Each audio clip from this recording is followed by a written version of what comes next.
I don't know, about 3 weeks ago. You know, I live uptown, and you know, my mother lives over here, 81st Street. She's, you know, in her 90s, and I called. She's always home. She doesn't really go out without me. I called, you know, the answering machine picked up. She didn't answer. I called again. She didn't answer. I'm starting to like really freak out. So I get in the taxi cab, and I'm racing down to 81st Street, and I'm telling you, in that taxi cab, I was praying to God that she would be okay. And I'm praying to God, and I know that I do not think there is a God, okay? This is a totally irrational thing that I'm doing. Let me just quickly say, if you're there, I'm sorry, all right? If you're, you know, I just got to hedge my bets, you know, it's a conversation here. I'm just sort of saying how I feel. But I'm like really praying, and when I got there and everything ultimately was fine, it felt like, you know, a small miracle to me. Now, I don't believe in miracles. I believe that we're all bags of particles governed by the laws of physics, and there's nothing else besides that. But at the same time, I find it useful to hold these irrational ideas in mind at certain moments, and I don't give a shit that I do. Yeah. فإذا مس الإنسان ضر دعانا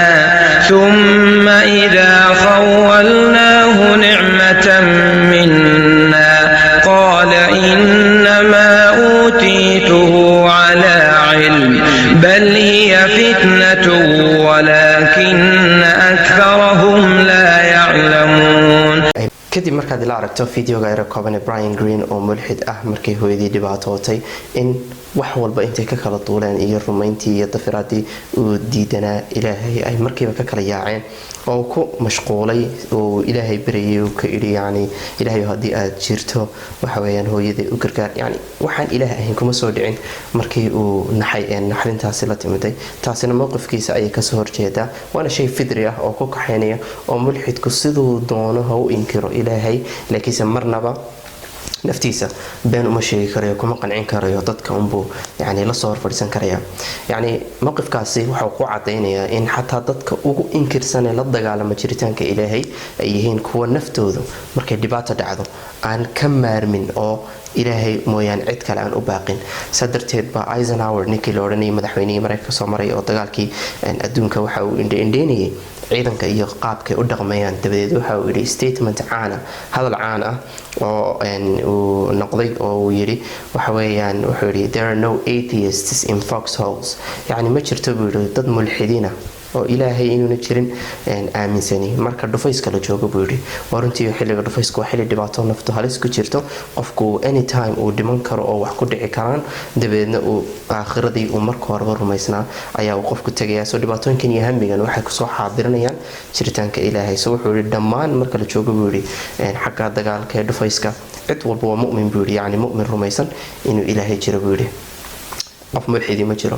so waxa sidoo kale cajiib ah in mulxidiintu ay laftigooda iyagoo diin la dagaalama muslimiintana ku caaya diinta iyo muuminiinta sida dadka yani rumaysan jiritaanka ilaahay waxa weeyaan iyaga laftigooda way ka maarmi waayeen inay iyaguna sameystaan diin u eka yani qofka bini aadamkiisu doono magacuu doono ha u bixiyo laakiin diin kama maarmo so iyaga waxay sameysteen waxa loo yaqaan atheist churches ama kaniisado u gooniya mulxidiinta oo ay isku imanayaan oo ay sameynayaan habab u gooniya iyo dhaqan u gooniya sida kuwa muuminiinta diimaha laba dhaqan oo gooniya u leeyihiin yani salaad ay isku imanayaan oo kale ayaa noqonaysaa oo waxa weeyaan rituals iyo cibaadad iyo tuqus iyo dhaqan gooniya ayay sameysteen oo tiina way ka maarmi waayeen so wayo waxa weeyaan dareenkan si aad u muqurtaba ma aha mid aad iska karayso ilhaadkuna ma ahin mid ay iyagu marka horeba qanaaco iyo raalihaasho ay yani naftooda ka timid ay ku raaceen balse waxay shahwad raac iyo midba dhinac ay ula go'do weeyaan sidaan xaqadii koowaad ka soo hadalnay ee barnaamijkeena marka faafsanaantan ay faafsan tahay rumaynta ilaahay iyo bini aadamku sida ilaahay ugu xidhan yihiin diin uga maarmine adduunka dhamma intaas wadadii ay diin u rumaysan yihiin waxay noqotay mid ku kalifta mulxidiinta iyo culimada sayniskaba inay fieldan ama cilmi baaristan qaybdan oo la barto ay ka dhigaan barashada ilaahay iyo bini aadamka yani xidhiidh ka dhexeeya maaha xidhiidh social ahaan oo ay u baranayaan balse waxa weeyaan xidhiidh scientific approach ay uga baranayaan dhinac science ahaaneed ay uga baranayaan dhinac empirical studies ama diraasaad experiments iyo tijaabooyin scienceed ku salaysan ay ku baranayaan fiilkaas oo ay ula magac baxeen neurotheology ama neuro waxa weeyaan cilmiga science-ka lagu barto maskaxda iyo dareenwadka theology waxa weeyaan barashada ilaahay la baranayo so neurotheology ay u bixiyeen waana branch kamida neuroscience-ka guud cilmiga guud ee la yiraahdo neuroscience ee lagu diraaseeyo lagu barto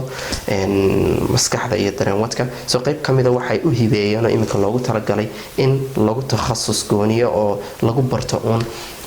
xiriirka maskaxda bini aadamka iyo ilaahay yani ay leeyihiin dabeedna mulxidiintii science ahaan si ay u fasiraan buugaag badan ayay ula soo kala cordeen buugaagtaasi waxaa ka mid ah iyagoo dhammaantood isticmaalaya ereyga ah yani inay diintu tahay mid lagu tolay diinta yani mid lagu tolay bini aadamka so hardwired iyagoo isticmaalay ereyga yani hardwired in lagu tolay bini aadamka ayaad moodaa yani marka waxaa kamid a buugaagtaasi buugga Dr. Andrew Newberg uu qoray ee uu leeyahay how God changes your brain yani sida uu ilaahay u bedelayo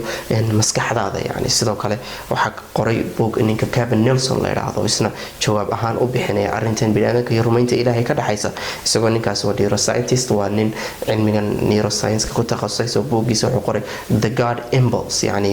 rabida ilaahay yani ama ilaahay riixsananta lagu riixsan yahay soo waxa uu raacinaya hadana su'aasha uu buugu ka jawaabayo oo uu leeyahay subtitle-ka waxa weeyaan oo uu leeyahay soo adeegsanaya is religion hardwired into our brain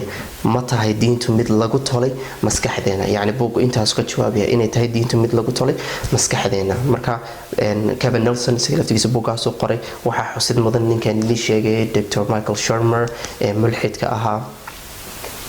diin naciibka ahaa oo isaguna qoray buugan The Believing Brain buugiisan The Believing Brain oo yani The Believing Brain believing waa rumaynta brain waa maskaxda yani maskaxdii rumaysnay so The Believing Brain buugaasi chapter 8 oo ah part 3 buugiisa ah waxa uu kaga hadlayaa isagoo chapter 8 ka oo ah part 3 buugiisa ah ugu ciwaan daray oo uga magac dhigay why God is hardwired into our brain sababma ayaa uu ilaahay u yahay mid ku dhex tolan maskaxdeena yani mid aan la kala saari karin inaga iyo maskaxdeena ayuu u jeedaa waana badan yihiin buugaagta noocana ee isku daya inay tafsiir maadi ah oo material oo science aaneed u cadeeyaan xiriirka dhexeeya bini aadamka iyo ilaahay jiritaankiisa soo way badan yihiin waxaana kamid ah Dr. Dean Hammer oo 2005 kii buug uu bixiyay The God Gene oo isagu yiri intuu maskaxda iyo neuroscience ka tagay genetics ka tagay cilmiga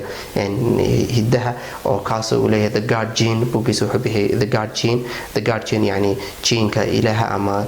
hidasidaha ilaahay u qaabilsan ee ilaahay dadka ku qasbay inay rumeeyaan calashan buu leeyahay so The God Gene so waxaana dhan waa speculations ama hypothesis waa theory waxa weeyaan laakiin wax scientifically proven ah maaha so The God Gene buugaas uu qoray isagoo isna isticmaalaya kelmadda why faith is hardwired into our genes yani sida yani buugga subtitle-ka yani waxa uu ka jawaabayaa buu leeyahay why faith is hardwired sababta ay tahay diintu mid hardwired ku tolan into our genes hidaheena mid ku tolan waxaasoo cilmi baadhis iyo waxaasoo diraasada meeliga dhig ilaahay wuxuu yidhi bal il-insaanu calaa nafsihi basiira qofka bini aadamkii isaga ayaa naftiisa basiiro u ah oo ka war og saa darteed naftaada fiiri qof kale ilaahay ma jirow ama mulxidkow waxa weeyaan haddii aad tiraahdo naftaydu iima sheegayso inuu yani ilaahay aanu jirin beenaale inaad tahay ogow waadna khaayimi kartaa oo afkaaga waad ka odhani laakiinse adigu naftaada ma khaayimi kartid